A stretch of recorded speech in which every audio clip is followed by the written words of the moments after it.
everyone, it's wickedbunniez, and today I'm going to be talking about the new Monster High the movie. For a quick summary before we start though, it's as mediocre as expected. I feel like I haven't been in scene for so long on my YouTube channel. Wait, yeah. Literally my first YouTube video was like the last time you guys saw me like this, so. Hello, Scene Danny's back! I thought this would be the appropriate style to do today's video in, but yeah, let's get on into the video.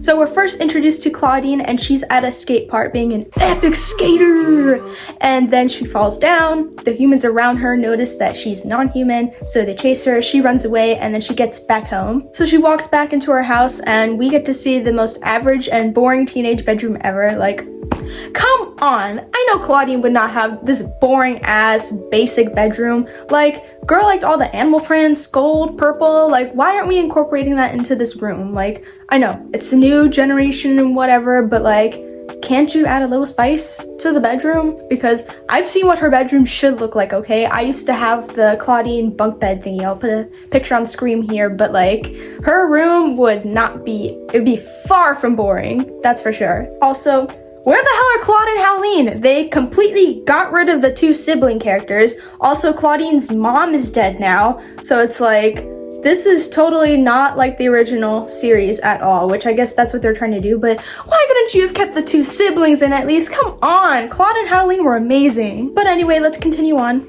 So she goes down into the kitchen and her dad is there, and he made her a little surprise birthday party because it's her 15th birthday. So she sits down and then talks to her dad about wanting to go to Monster High and receiving an acceptance letter that she can go. And he doesn't really think it's a good idea because she's half human, half monster, not full monster like her deceased mom.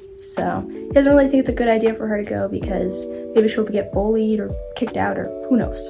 Also about the mom, they mention her a few times in this movie, but they never really explain why she's gone. She's just kind of gone. Then Clawdeen tells her dad that she wants a chance to belong somewhere because, you know, she's a teenager, she's still trying to find herself. So dad agrees. They go on this epic car ride montage into the night. So they're finally at the portal to the monster world, and Clawdeen says goodbye to her dad as she steps inside this Coraline looking tunnel, and then she bursts into song about coming out of the dark and finally being able to express herself. So then Clawdeen shows up into her school, still singing her Descendants musical Disney Channel type beat song, and then we are introduced to Draculaura, who poofs into the school with her dad, which, not gonna lie, doof alert! I'm sorry, I had to say it. And let me tell you, I think Draculaura might be my least favorite character in this movie, and this is coming from a huge Draculaura enthusiast. Like, she is the blueprint to everything I do. I want to look like her, I want to be her, I want to do everything like her. She's pink, black, my favorite colors, she's sweet, she's a vampire, literally everything I love. And yet, this movie made me not like this character. Well, Gen 3 Draculaura, not Gen 1 Draculaura, because she'll be forever my queen, I love her.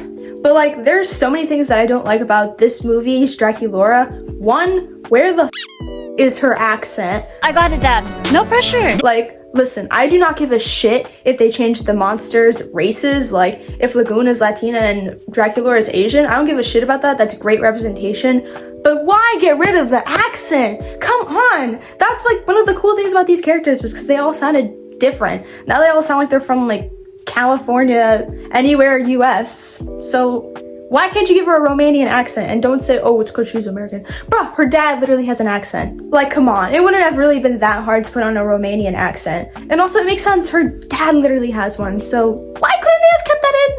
I don't know. Another thing I do not like is how they completely changed her personality. Like, she used to be such a sweet, kind of ditzy vampire. Now she's like a sarcastic ass bitch. And his father. Like, make it make sense. It doesn't make any sense to me. She's not even vegetarian anymore. It's like, this is a completely new character. Why don't even call her Dracula? Call her Vampirina or something. I don't know. Just get her away from Draculaura's name. Don't taint the name that I grew up with. Like when watching her on screen, it just does not feel like I'm watching the same draculaura that I'm used to, or even draculaura at all. There's just way too many differences to consider her draculaura to me. But anyways, back to the movie. Her dad has really high expectations for her and expects her to be the best of the best, like his father was, and his father was, and his father was, and so on. Naturally, once her dad goes away, she breaks into song like any other teen musical movie.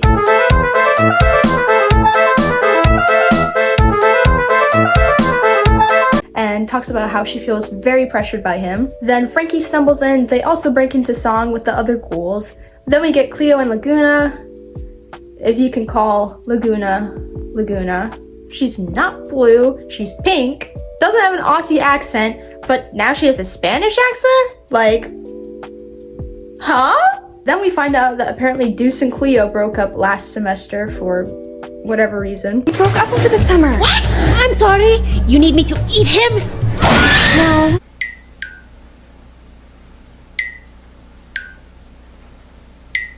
It's fine. I'm so over him. We see Deuce and Heath too, which I'm not gonna lie. Why the fuck does Deuce look like Jughead and Heath look like Archie from Riverdale? Oh, no, no, no, no.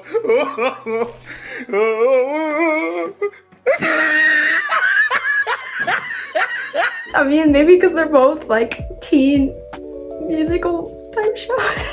I was like, who does Deuce look like to me? Same with Heath. Like, they both kind of remind me of someone.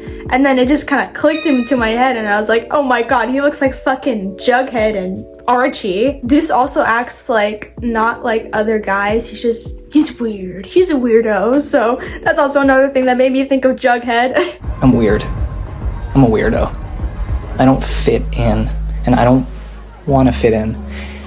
Have you ever seen me without this stupid hat on? That's weird. So yada yada yada, we got our singing and dancing, Descendants-like scene, and we continue on with the story. We meet Headmistress Bloodgood and the new teacher, Mr. Comos, and Headmistress Bloodgood is kinda racist? I've got my eye on you this year, Deuce. Won't be any trouble for me this year, Headmistress. Gorgons are always trouble.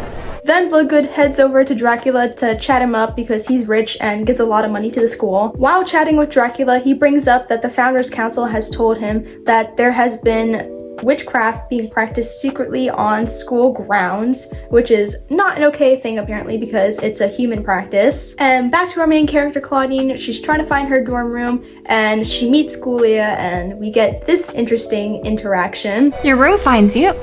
School is alive.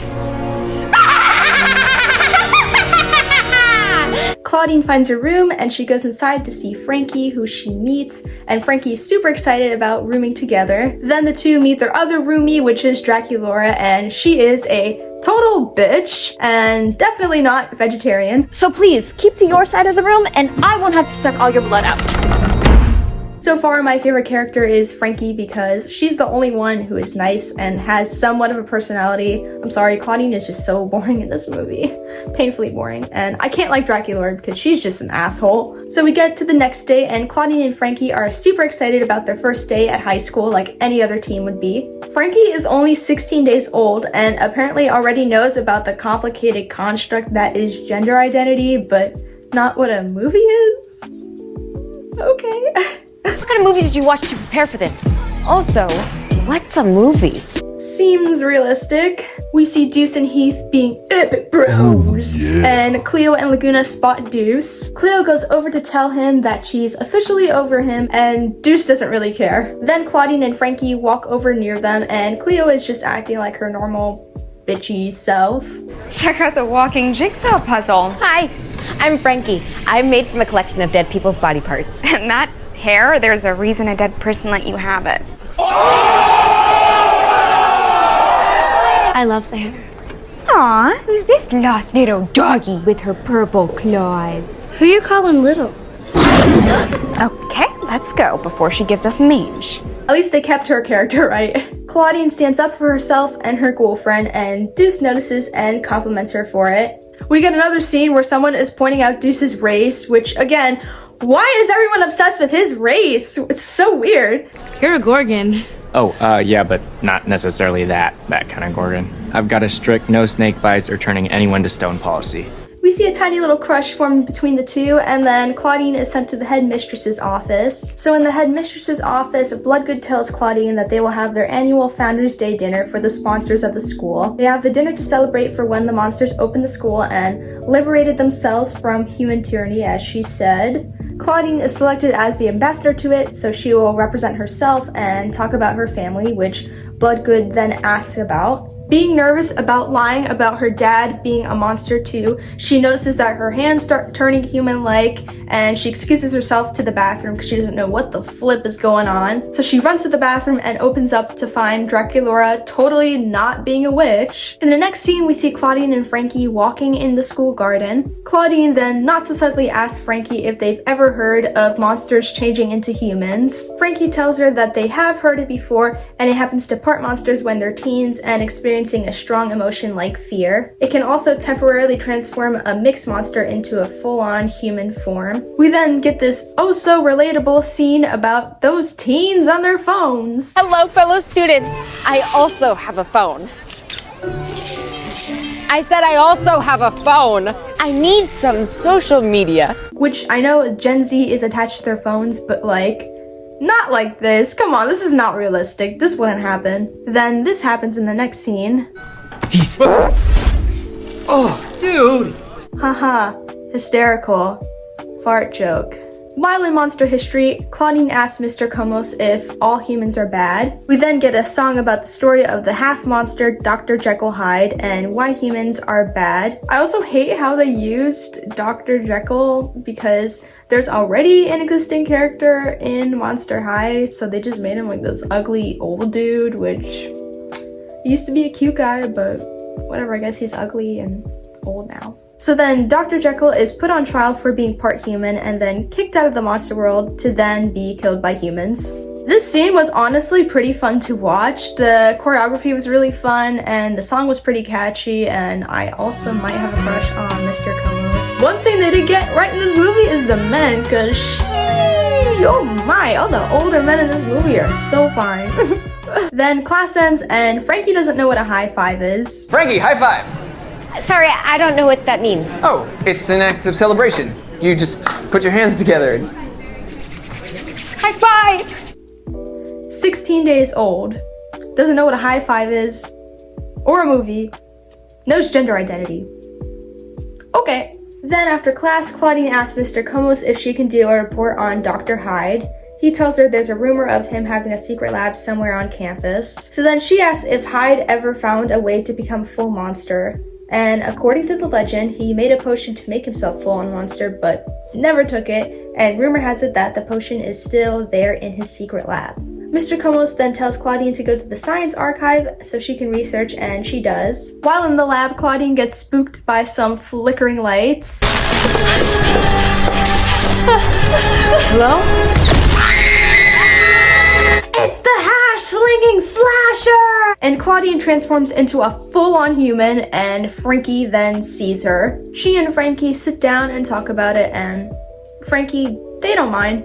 Frankie is the realest one in this movie, I swear. Clawdeen gives Hyde's journal to Frankie because she's confused about it, and Frankie cracks the code. They find coordinates to his lab inside the journal, and the two of them plan on going to them once it's the school's after hours. Clawdeen stumbles into Deuce in the next scene and turns almost full-on human in front of him because he triggers such strong emotions because she's got a crush! She's got a crush. So she talks to Frankie about it, and then Cleo's nosy ass overhears it. Cleo then goes out of her way to Clawdeen's dorm room just to tell Clawdeen to her face that Deuce is out of her league. I couldn't help but overhear.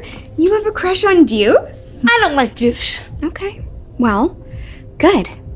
Because he's way out of your league. Like, the pettiest shit ever, but I love Cleo for that. Then Draculaura does her witchy woo oh so secretly, puts a pimple on Cleo's face, and Cleo runs away screaming. Back to Clawdeen and Frankie, the two finally initiate their plan to go and search for Dr. Jekyll's secret lab. We then get our teen movie touching besties scene. Frankie opens up to Clawdeen about feeling socially awkward and finding it to be a hard time trying to make some friends.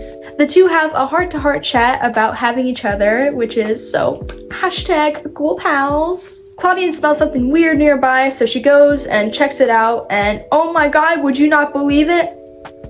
Draculaura's a witch! We totally didn't get a not-so-obvious bathroom scene before where she was making some sort of potion in a toilet. That's crazy. There's no way she can be a witch. After watching Draculaura do some more witchy-woo stuff, they come out behind the grave they were at and are amazed at Draculaura's witchcraft. Mother of Minotaur! What are you doing here? What are you doing here? Witchcraft! What? No, definitely not. Draculaura begs them not to tell her dad because apparently there's some whole vampire versus witch war that they never go into detail about. It's just there, I don't know, maybe they're gonna use that plot in like a second movie or something, but yeah, they never really explained why the vampires and the witches don't like each other, but they just don't. But despite vampires and witches not getting along, Draculaura loves being a witch. Clawdeen tells Draculaura her secret of human transformation, and Draculaura wants to help them get into the lab. Draculaura is worried though that she won't be powerful enough to get in, but Clawdeen reassures her that with enough practice, she can do anything. They then break out into song. This song is honestly a bop! Like, I would be lying if I said otherwise. For some reason, it reminds me of something Red Velvet would release, and if you don't know who Red Velvet is, they're a K-pop group, but it just, for some reason, it reminds me of them and something that they would make. This is actually my favorite part of the movie because it's really fun choreo and the song is pretty catchy. It gets an 8 out of 8 fingers from me. The next day, the ghouls are sat at a table and they're trying to figure out how to plan the spell and see what certain ingredients they need for it. One of them is ogre bone, which thankfully for them, they do have access to that. It is the mug that Headmistress Bloodgood always drinks from. They successfully get the bone after doing your typical teen heist scene of stalling Bloodgood. We get a scene where Draculaura is communicating via portrait with her dad and her grades, and Clawdeen walks in and overhears the convo. She and Draculaura have a heart-to-heart conversation. Aww. And Draculaura insists she will finally come out with the truth to her dad about being a witch.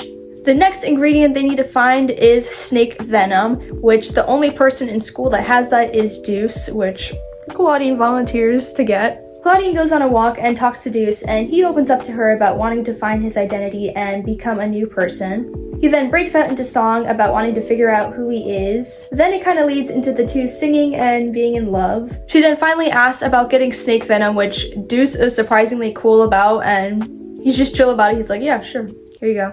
I'm not gonna lie, that scene reminds me a lot of that one scene with Mal and Ben in it where they're like outside in nature. I can't remember the exact scene, but it's like eerily similar to this. But I don't know, maybe it's just a typical teen high school movie trope. In the next scene, the ghouls go back into the graveyard to try and open the door with the spell, but it doesn't work after many attempts.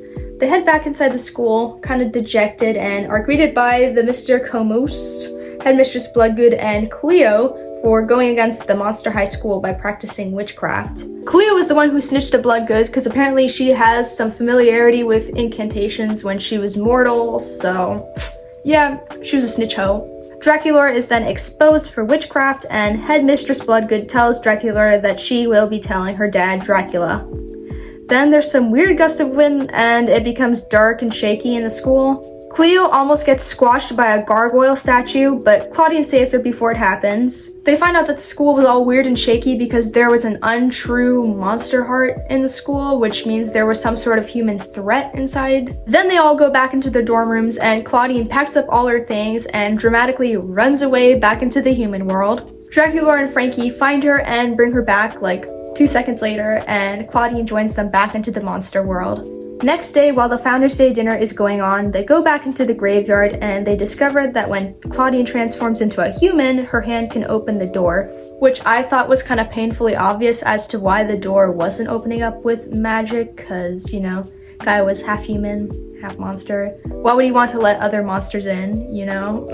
He wants to obviously keep it a secret. Once they're all inside the lab, she finds the potion but doesn't want to drink it because it'd be giving up the part of her that connects her to her dad.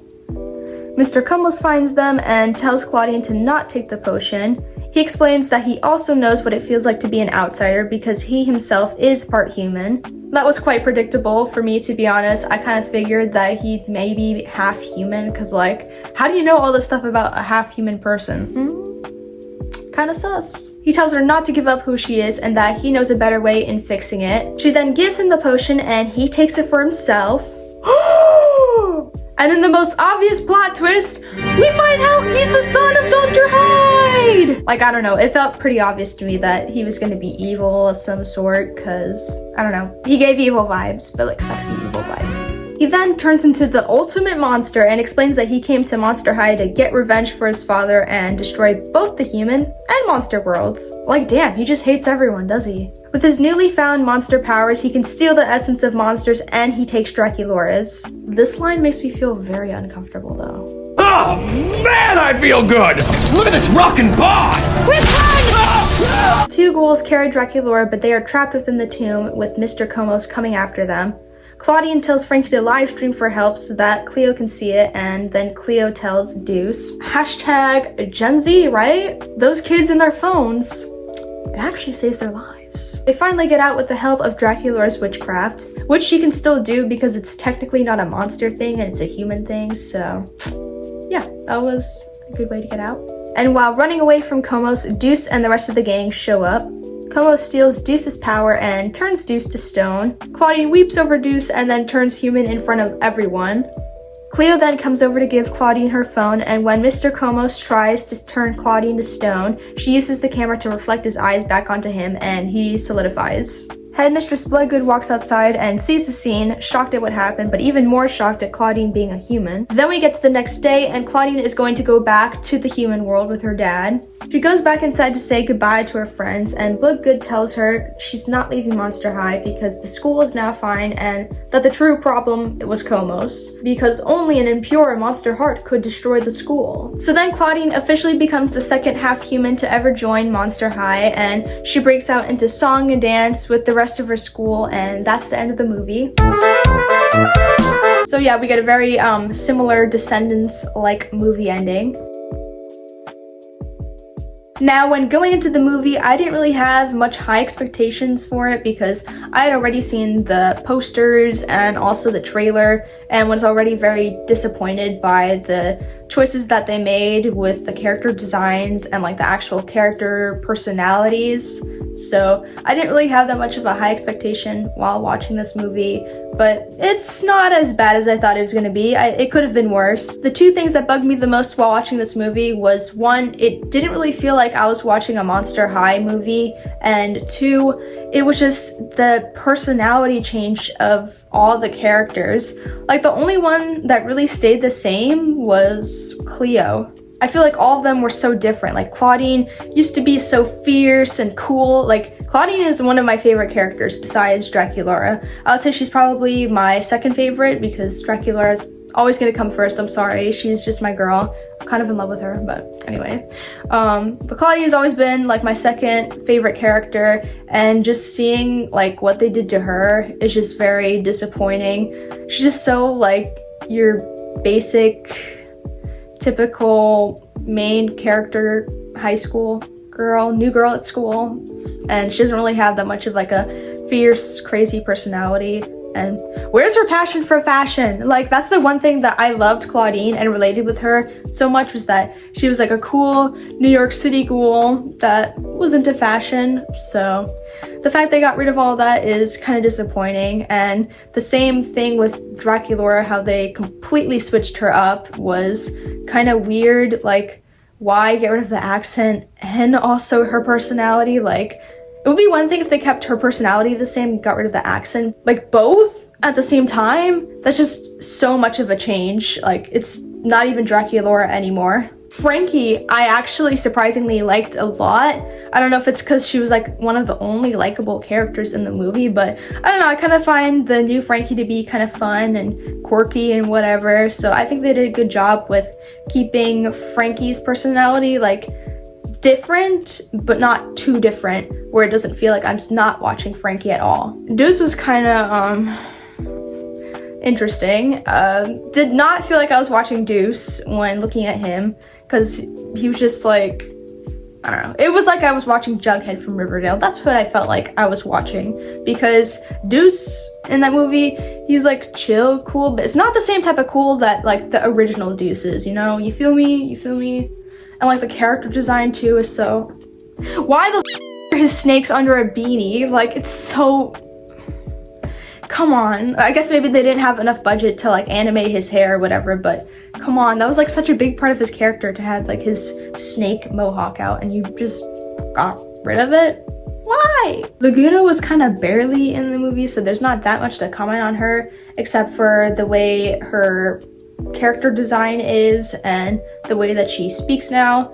So I don't understand why they didn't keep the blue skin. Like, they just changed her so much. She really does not look like the original Lagoona. It's like basically a completely different character. You changed the skin color, hair color, the way she dresses, and you changed the accent. It's like, wow, okay, that's just not the same character anymore.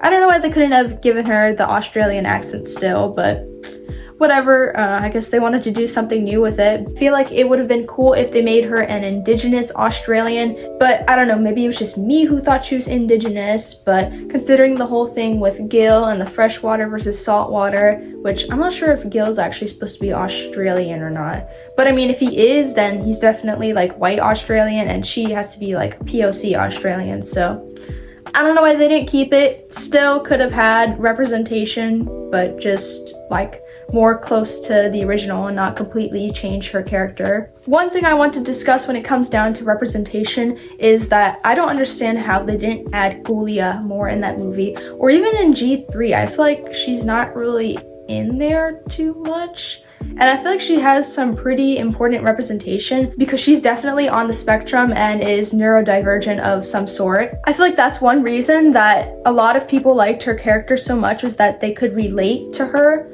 with her being on the spectrum and all.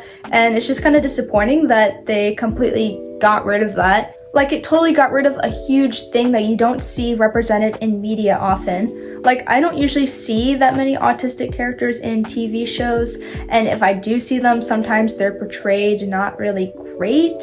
And she was portrayed fantastically. Like they showed in the original series, like, just because she's neurodivergent does not mean that she's dumb in any way. Like, Ghoulia is hella smart, and also she's such a sweet ghoul. Like, I don't know why they got rid of that. It's a shame, honestly. I wish they had kept that into the new Gen 3 and this movie as well. Another thing that kind of sucked about the movie is the fact that they got rid of the iconic couple, which is Cleo and Deuce. Like, the two of them were so iconic together. How could you get rid of them? And then they made Deuce pair up with Clawdeen, who is supposed to be lesbian representation. Like, what is going on here? It's so disappointing that they made Clawdeen straight. Like, Clawdeen, out of all characters to be straight, she's like the least straight character. Like, that was the one thing when I saw the trailer, I was like, what the fuck is going on? Why is Clawdeen with Deuce, of all people? That doesn't make any sense to me. It would have been great representation if they had still kept Clawdeen lesbian, either that she falls in love with Draculaura, or I don't even mind Cleo, just like, why Deuce? Or even just like another ghoul, you know? But alas, they did whatever the hell that was. So I know I've been critiquing the movie about like the characters and representation, etc. But I mean, overall, it's not that bad of a movie. Like, I thought it was gonna be worse, to be honest. It's alright, it's just mediocre. I can see a lot of new generation Monster High fans enjoying that movie, especially, you know, if they're on the younger side.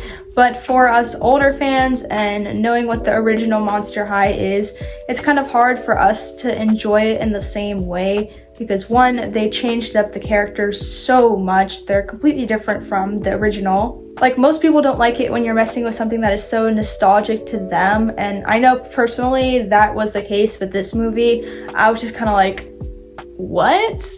While watching it, because I was like, this is so different from the characters that I knew and loved and grew up with. Which I know I'm kind of sounding like an old person even though I'm 19, but I'm like one of those old people that's like, oh, the better days.